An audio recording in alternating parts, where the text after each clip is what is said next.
Baba Saheb doctor Ambedkar ji का संक्षिप्त जीवनी। जन्म: सूबेदार रामजी राव एक बहादुर, चुस्त दुरुस्त, उदार व्यक्ति थे। रामजी अंग्रेजी सेना में रिक्रूट सिपाही के पद पर भर्ती हुए और बाद में अपनी मेहनत और लगन के बल पर उन्नति करते हुए सूबेदार मेजर के पद पर पहुँचे। रामजी राव महाराष्ट्र के रत्नागिरी जिले के अम्बावड़े नामक छोटे से गांव के रहने वाले थे। 1891 में रामजी मध्य प्रदेश के इंदौर जिले की सैनिक छावनी महू में तैनात थे। वहीं पर 14 अप्रैल 1891 को बालक भीम का जन्म माता वीमाबाई की कोख से हुआ। 25 वर्ष की सेवा के पश्चात 1894 में सूबेदार रामजी राव सेवा से रिटायर होकर सपरिवार बम्बई में आकर रहने लगे।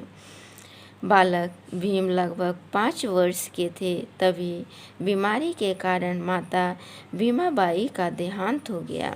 अल्प आयु में ही बालक भीम को माता के प्यार दुलार से वंचित होना पड़ा।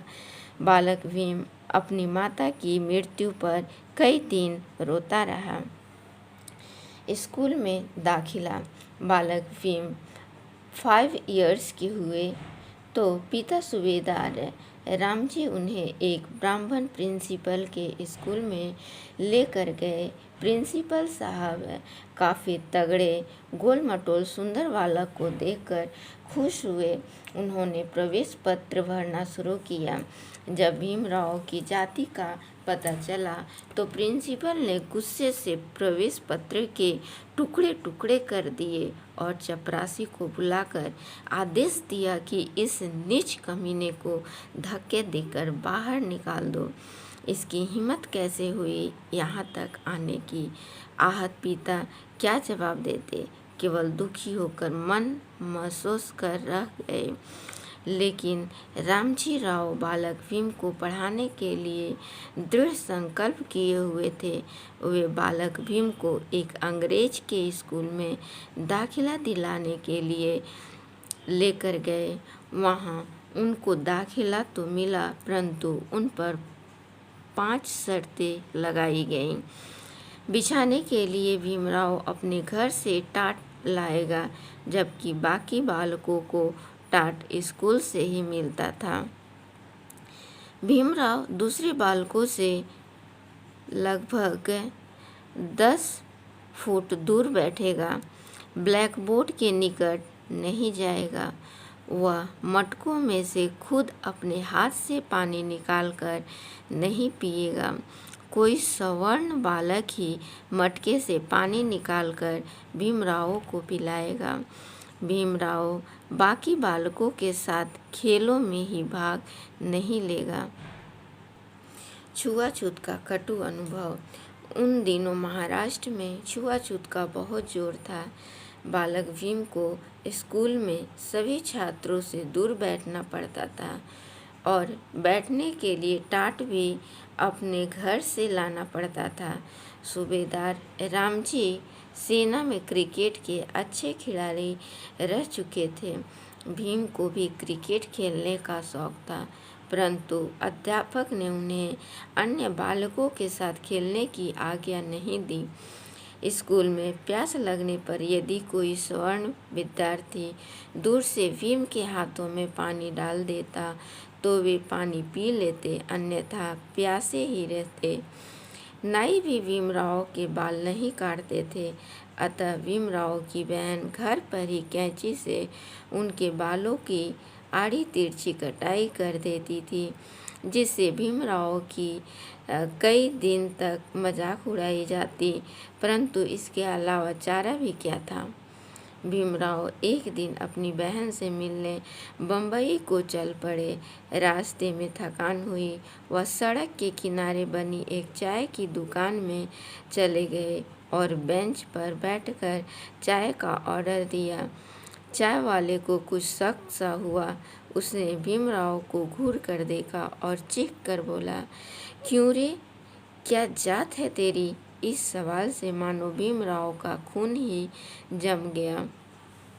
उसने ससंकोच अपनी जात बताई तो वह बोला, महार, नीच जात, तेरी हिम्मत कैसे हुई? वह चीखा और लपक कर भीमराव को बेंच से ढकेल कर नीचे गिरा दिया और गालियां देते हुए बोला, तेरी सही जगह वही है, अछूत महार, गंदी नाली के गंदे कीड़े।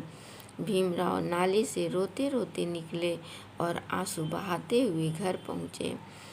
बचपन में भीमराव को पग पग पर हिंदू धर्म की छूत छात की मार झेलनी पड़ी। इससे बालक भीम के कोमल मन पर जो घाव लगे वो जीवन भर रिश्ते रहे और इसी कारण बाबा साहेब हिंदू धर्म से घोरतम घृणा करने लगे। उन्होंने घोषणा की, मैं हिंदू धर्म में पैदा हुआ, ये मेरे बस की बात नहीं थी, परंतु मैं हिंदू धर्म में मरूंगा नहीं, ये मेरे बस की बात है, क्योंकि यही वह धर्म है जो आदमी आदमी में असमानता का भाव पैदा करता है।